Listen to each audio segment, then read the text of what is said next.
Imagínate despertarse por la mañana con la sábana de la cama manchada de sangre o encontrar la casa sin muebles ni pertenencias. Imagínate despertar sobre el asiento del automóvil y con las manos al volante, listo para recorrer las calles de la ciudad desde el mundo de los sueños. O peor aún, despertar con tu cónyuge con un cuchillo clavado en el pecho mientras sus ojos inertes miran fijos al vacío.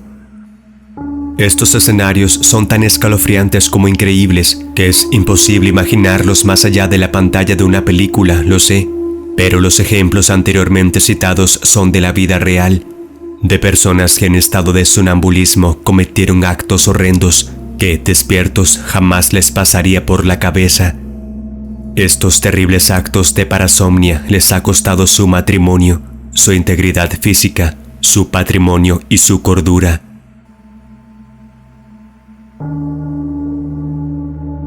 Durante los últimos días del mes de agosto de 1988, Abigail Moreau siempre se despertaba con pequeñas manchas de sangre en su sábana de cama. Se levantaba y cuando se quitaba la sábana de encima sentía cómo se le despegaba de las piernas con dificultad debido a la sangre seca. El primer día se asustó pensando que tenía heridas en su cuerpo, pero cuando corrió a la ducha y se limpió se dio cuenta de que sus pies estaban sanos. La sangre provenía de algún lugar pero no de su cuerpo, y también sabía que esto era producto de su sonambulismo. Abigail sufría de sonambulismo desde los 8 años. Durante mucho tiempo nadie en su familia se había dado cuenta, hasta que una noche su padre se levantó a las 2 de la madrugada por un vaso de jugo y la vio de pie frente a la ventana, observando el oscuro exterior sin moverse. Le llamó pero no respondió, y cuando le fue a tocar el hombro se dio cuenta de que su hija tenía los ojos cerrados y parecía estar dormida. A partir de entonces sus episodios nocturnos fueron periódicos, pero nunca dejaron de manifestarse. Lo curioso es que a veces hacía cosas increíbles que solo una persona despierta en teoría podía hacer. En una ocasión, su madre la encontró en el sofá de la sala mientras tejía un suéter que su abuela le estaba enseñando a confeccionar. La precisión con la que tomaba las agujas y el algodón era impresionante, todo mientras sus ojos permanecían cerrados y su cabeza erguida. Ahora Abigail, ya con 29 años, vivía sola en la ciudad rural más cercana a Mónaco para asuntos de trabajo. Llevaba un par de años que no había tenido episodios de sonambulismo, al menos que ella supiera. Pero ahora esta sangre de procedencia desconocida le advertía que había vuelto, y esta vez de una forma escalofriante e inédita. En su refrigerador no tenía carne, por lo que no venía de su casa. Pero entonces, ¿de dónde? Durante 9 días siempre se levantó con las sábanas manchadas de sangre. Al 10º día, uno de sus vecinos cercanos que tenía una granja tocó su puerta. No tenía su aspecto alegre habitual, en su lugar parecía enojado y perplejo. Desde hacía unos días, varias de sus gallinas habían aparecido con el cuello torcido, y los coyotes y otros depredadores fueron descartados por la forma en que fueron sacrificadas. No teniendo más opción, optó por comprar un sistema CCTV para monitorear por la noche, y lo que descubrió lo dejó fuera de sí.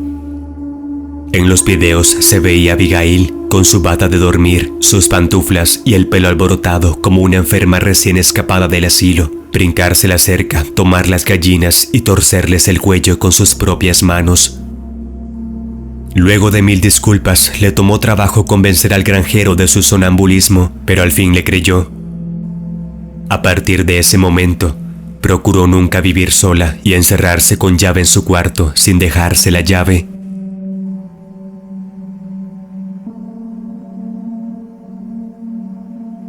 Ruben Jansen era un residente de Leiden, Holanda, desde hacía 6 años. Durante los últimos 3 había comenzado a despertar por la mañana en lugares distintos a su cama. Una vez se despertó en la alfombra de la puerta, en ropa interior y con calcetines, tal como se había metido en la cama. En otra ocasión se despertó de un golpe en uno de sus pómulos. Estaba sentado en el váter y se fue de lado impactando con el lavabo. Y la más loca de todas, a las 5 de la madrugada, cuando apenas empezaba a despertar la ciudad y la calle frente a su casa comenzaba a tomar vida con los primeros autos, las bocinas y el frío lo despertaron. Abrió los ojos y el escenario lo desorientó. Veía carros pasar y uno que otro transeúnte asustado pasando a su lado. Se dio cuenta que estaba tendido en la acera al lado de su casa, y lo que más terror le provocó fue ver que la puerta de su casa estaba abierta, y quién sabe desde hacía cuánto. La situación de su sonambulismo le preocupó como nunca antes, pues su vida e integridad ya comenzaba a peligrar, así que acudió a asistencia médica para al menos intentar disminuir la cantidad e intensidad de los episodios. Con los medicamentos recetados, los episodios se redujeron, pero cuando se presentaban eran totalmente hilarantes. Varias veces caminaba hasta la puerta principal, le quitaba los cerrojos, la abría de par en par y se quedaba como mirando la calle durante una hora. Algunas veces desde el interior, otras bajaba los escalones hasta la acera. Ciertos vecinos se percataron de lo que sucedía en su casa, pero si bien era extraño, no hacía mal a nadie y se desentendieron de la situación. Pero otros no tanto. Una mañana, Hansen se despertó en una aparente normalidad. Estaba sobre su cama, bien cobijado, y toda su habitación estaba en perfecto orden. Cuando salió al vestíbulo fue cuando comenzó a notar lo extraño. El pasillo estaba sin alfombra. Llegó a la sala y la encontró desprovista de muebles y su televisor ya no estaba. Lo mismo con la cocina, totalmente vacía de electrodomésticos. Su casa había sido saqueada y él, en estado sonámbulo, se las había servido en bandeja. Es probable que los malhechores estudiaran sus episodios de parasomnia y planearan el robo con antelación.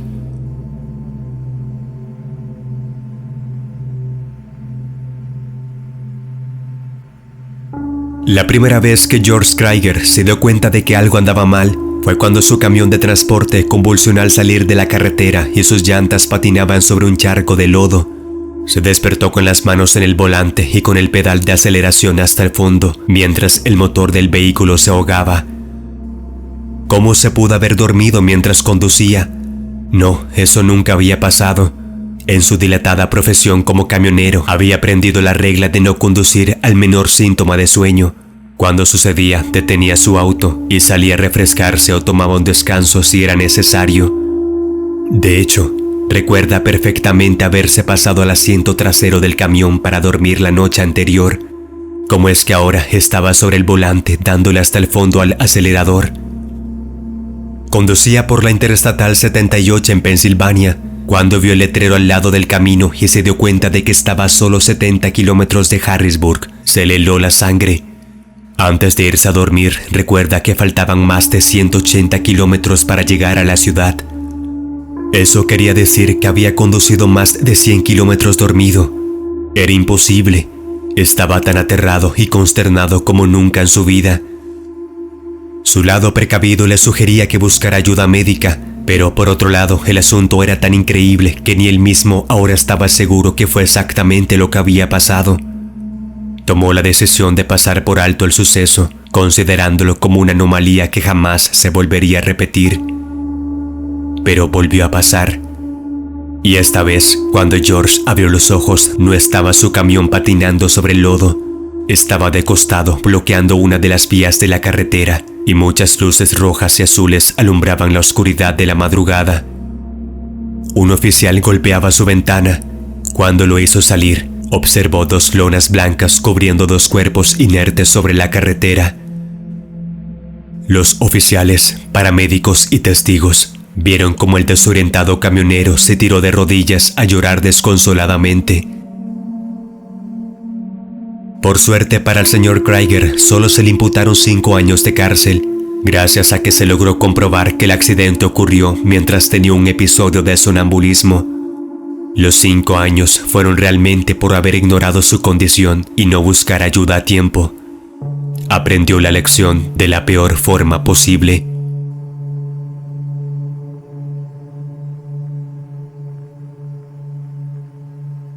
Una mañana de julio de 2008, un hombre desesperado que estaba de vacaciones en la costa oeste de Gales descolgó el teléfono y llamó al servicio de emergencias.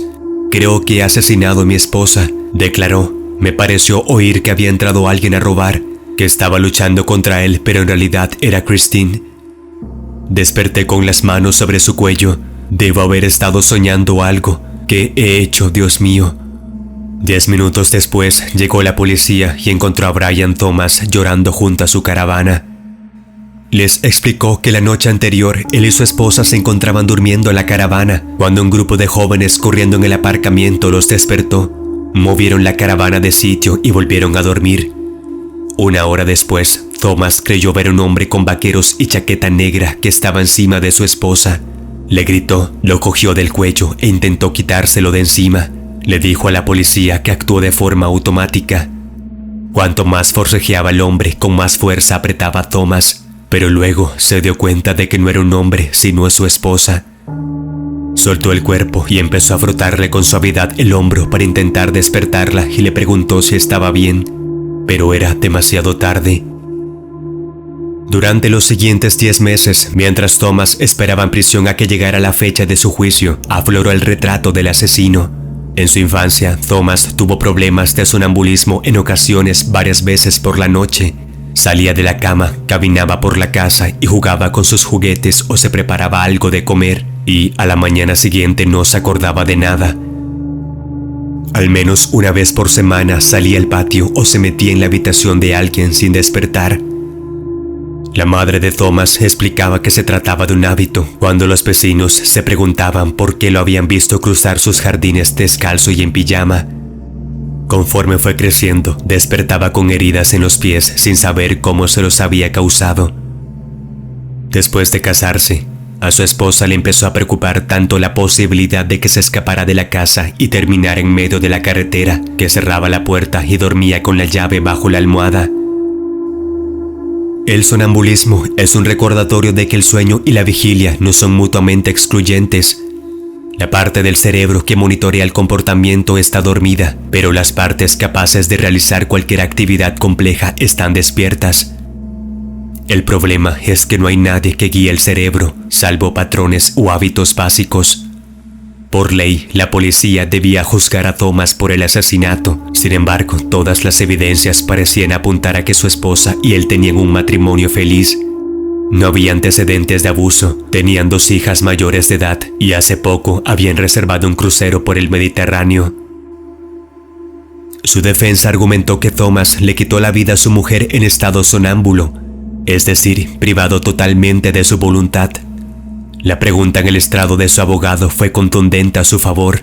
¿Les parece justo que Thomas fuera declarado culpable por un acto que no tenía forma de saber qué ocurría?